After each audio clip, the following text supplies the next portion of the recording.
आंठु गंठी जंत्रणा होउछि कि बसिले उठी पारु नाहंती कि चालिले आपणकर आंठु फुली जाउछि कि आंठु सीधा होउनी कि ए सबु समस्या रे जदि आपण माने सम्मुखीन होउचंती तेबे ए भिडियोटी संपूर्ण भाबरे आपण मानक पाई आज भिडियो रे आमे जानिबा आंठु गंठीर एभली समस्या हेबार मुख्य कारण कोन एवं एहाकु आमे किपरि भाबरे रोकी परिबा कोन सबु खाद्य खाइबा दरकार केउं भली जोग करिबा दरकार ए सबु विषय आज भिडियो रे आमे जानिबा। तेबे आसंतु प्रथमे आमे जानिबा यार मुख्य कारण कोन कि कोन पाई केउं भूल कारणरू आमर कोन होइताय ना आंठु गंठी बेमारी भारी थाए। प्रथम कारणटी होची ऑस्टियोथ्राइड्स। यह साधारणतः बयस बढ़िबा सहित आंठु भितर थिबा कार्टिलेज गोटे नरम हाड़र क्षय होइथाय जहा फल रे हाड़ गुड़िक परस्पर सहित घसी होइथांती। आंठुर दुईटी हाड़ जॉइंट होइची से दुईटी हाड़ रे कहिताय ना गोटे नरम हाड़ थाए। से नरम हाड़ जेतबळे आम आंठुरे सरीबाकू लागे मा क्षय होई जाए बयस बढ़िबा सहित सेतबळे आमको आंठु गंठीर जंत्रणा सम्मुखीन हेबाकू पड़ी थाए। सेकेंडटी होची मांसपेशीर दुर्बलता।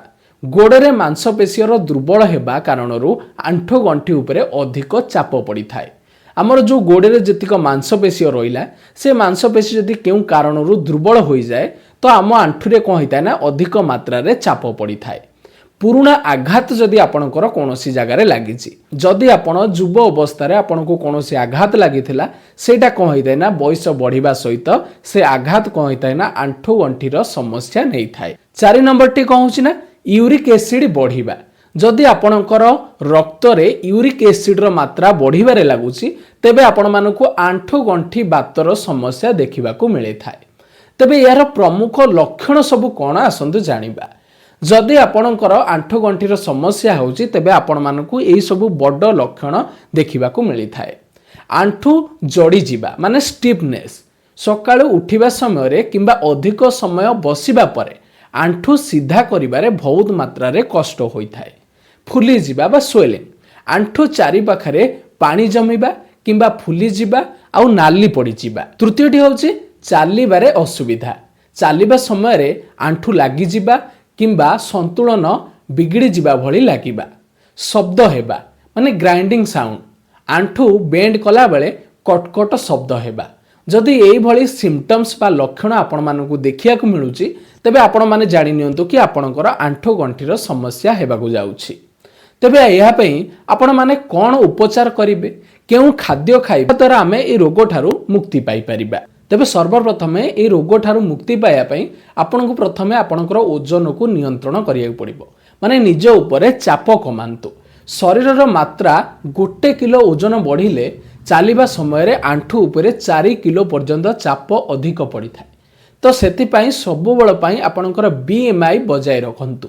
उच्चता अनुसार ओजन को संतुलित रखिबा द्वारा आंठुर कार्टिलेज बा नरम हाड़ शीघ्र क्षय होई न थाए जहा द्वारा आपणकर आंठु गंठीर समस्या बहुत मात्रा रे कमी जाई थाए। द्वितीयटी होची मांसपेशी को मजबूत करंतु।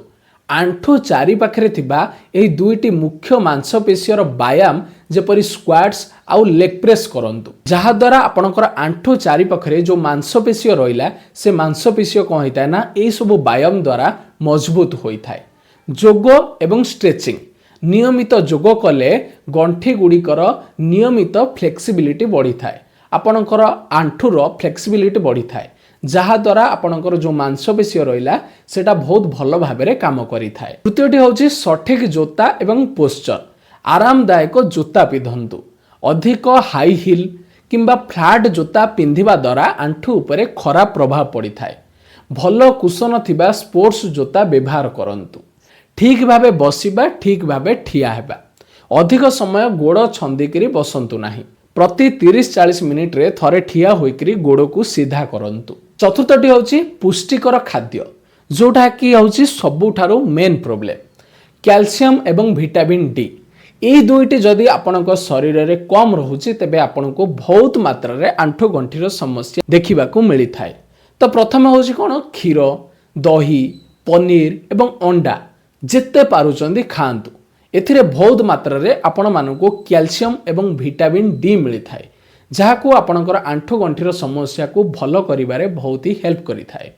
ओमेगा 3 फैटी एसिड ବାଦାମ ଫ୍ଲାକ୍ସିଡ୍ ମାଛ ଯେତେ ପାରୁଛନ୍ତି ସେତେ ଖାଆନ୍ତୁ। ଏହା ଗଣ୍ଠିର ପ୍ରଭାବକୁ କମ୍ କରିଥାଏ। ପଞ୍ଚମଟି ହେଉଛି ଆଘାତରୁ ରକ୍ଷା। ୱାର୍ମ ଅପ୍ କରନ୍ତୁ। ଯେତେବେଳେ ବି ଆପଣମାନେ ଖେଳିବାକୁ ଯାଉଛନ୍ତି କି ଜିମ୍ ଯାଉଛନ୍ତି ତା ପୂର୍ବରୁ 5ରୁ 10 ମିନିଟ୍ ୱାର୍ମ ଅପ୍ କରନ୍ତୁ, ଯାହାଦ୍ୱାରା ଆପଣଙ୍କୁ ଆଘାତରୁ ରକ୍ଷା ମିଳିବ। ଯଦି ଆପଣଙ୍କୁ ଆଘାତ କୌଣସି ଜାଗାରେ ଲାଗୁଛି, ଯଦି ଆପଣମାନେ କ୍ରିକେଟ୍ ଖେଳୁଛନ୍ତି ଫୁଟବଲ ଖେଳୁଛନ୍ତି ତ ତାକୁ ଯଥାଶୀଘ୍ର ଭଲ କରନ୍ତୁ, ନହେଲେ ଏହା ଆପଣଙ୍କୁ ଆଗକୁ ଯାଇକରି ଆପଣଙ୍କର ଆଣ୍ଠୁ ଗଣ୍ଠିର ସମସ୍ୟା ଦେଖାଦେଇପାରେ। ତେବେ ଏହି ଭିଡ଼ିଓଟିକୁ ସମସ୍ତଙ୍କ ପାଖକୁ ସେୟାର କରନ୍ତୁ। ଯାହା ଯାହା ପଏଣ୍ଟସ୍ ଆପଣମାନଙ୍କୁ କହିଲି ଯଦି ଆପଣମାନେ ଏହାକୁ ଭଲ ଭାବରେ ପାଳନ କରନ୍ତି ତେବେ ଦେଖିବେ ଆପଣଙ୍କର ଆଣ୍ଠୁ ଗଣ୍ଠିର ସମସ୍ୟା କେବେ ବି ଦେଖିବାକୁ ମିଳିବ ନାହିଁ। ଆଉ ଆପଣଙ୍କ ଖାଦ୍ୟପେୟରେ ବହୁତ ଧ୍ୟାନ ରଖନ୍ତୁ। ଯେତେ ପାରୁଛନ୍ତି କ୍ୟାଲସିୟମ୍ ଭିଟାମିନ୍ସ ଆଉ ଆମର ପ୍ରୋଟିନ୍ ଖାଇବାକୁ ଚେଷ୍ଟା କରନ୍ତୁ। ଦେଖିବେ ଆପଣଙ୍କର ହାଡ଼ ମଜବୁତ ରହିବ, ମାଂସପେଶୀ ମଜବୁତ ରହିବ ଏବଂ ଆଣ୍ଠୁ ଗଣ୍ଠିର ସମସ୍ୟା କେବେ ବି ଦେଖିବାକୁ ମିଳିବନି। ତ ଭିଡ଼ିଓଟିକୁ ସମସ୍ତଙ୍କ ପାଖକୁ ସେୟାର କରନ୍ତୁ। ଆମ ଚ୍ୟାନେଲକୁ ସବସ୍କ୍ରାଇବ୍ କରି ରଖନ୍ତୁ। ଧନ୍ୟବାଦ।